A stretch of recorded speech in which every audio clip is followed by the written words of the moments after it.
What is subject-verb agreement?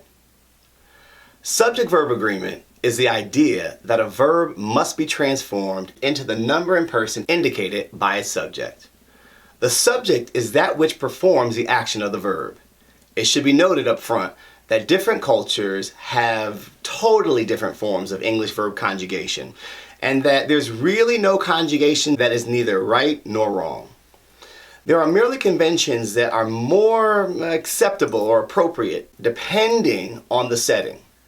With that being said, the rules for subject-verb agreement are pretty consistent across cultures. Black English, for example, sometimes follows a different conjugation, as in the phrase, he don't play. The infinitive to do is still being conjugated according to a rule, just one that is a little different from so-called standard English. If you would like to learn more about that, follow the link in the description below. For now, let's get back to subject-verb agreement. One common issue with subject-verb agreement arises when the subject is separated from its verb by other words in the sentence.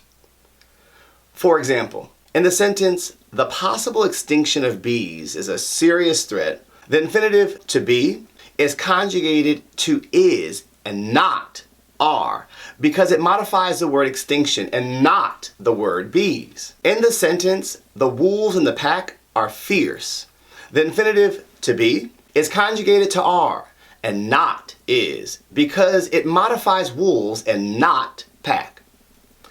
If you are unsure about the subject of a sentence, ask yourself this question. What noun is carrying out the action of the verb? For example, in the sentence, the tallest tree fell next to the lumberjacks. Tree is the subject because it carries out the action of the verb fell. Even though the lumberjacks probably cut the tree down, they are not the subject of the sentence because they are not carrying out the action of the verb, the word fell.